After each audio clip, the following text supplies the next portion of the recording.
Today.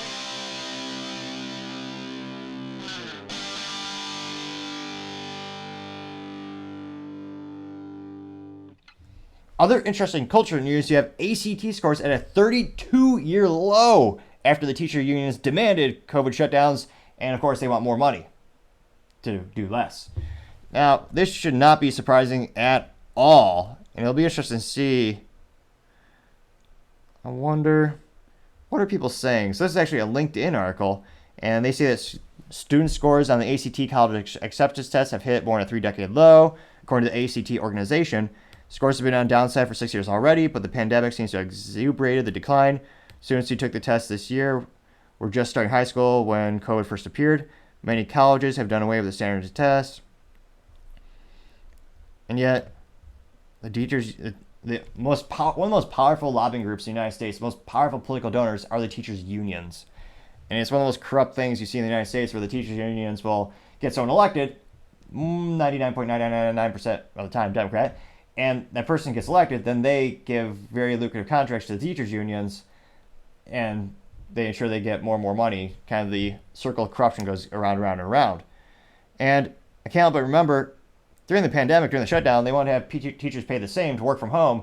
And even though everyone with a modicum of intelligence all knew that children really at risk, they all wanted to work from home basically indefinitely, claiming that the teachers might have been at risk.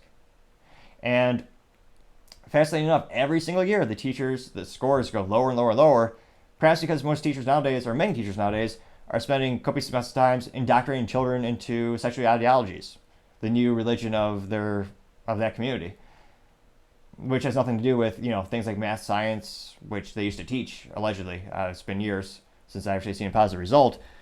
But let me know, do you think? And thankfully, one of the upsides of the pandemic is more and more parents actually saw what these morally, mentally vacuous teachers were actually showing children in public schools, so they decided to homeschool their kids.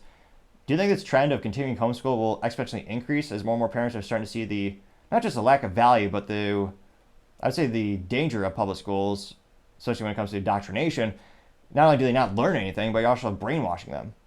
So let me know in the comments, do you think this will just fuel the trend of having more and more students homeschooled, and as well as going to private school? Do you think the unions will ever accept less money? Will we ever actually hold them accountable? Ever actually have them in a situation where they actually have to perform to get paid? It'd be interesting to see, but as I always say, time shall tell. Thank you everyone for taking the time to tune in. I also want to especially thank everyone. It took us a while, but we were finally monetized, so I'm very happy for that. It means we're going to turn on the ads, and with the additional revenue that comes in, we'll be able to hire more resources, get some maybe creative people to actually design the thumbnails. We'll get some software to do the picture-in-picture once you get to that point. So I really do appreciate it. I'm very excited to say that we've gotten to that point, so I'll be turning monetization on. Also, if you can give me suggestions for the picture-in-picture software for production, I greatly appreciate that. I know the feedback, that's something they want. I've tried a couple, but keeps having some quirks. Also, don't forget to take the time to tell your family, tell your friends, tell your coworkers, heck, tell your enemies, tell anyone and everyone. Just stay safe and fight the good fight.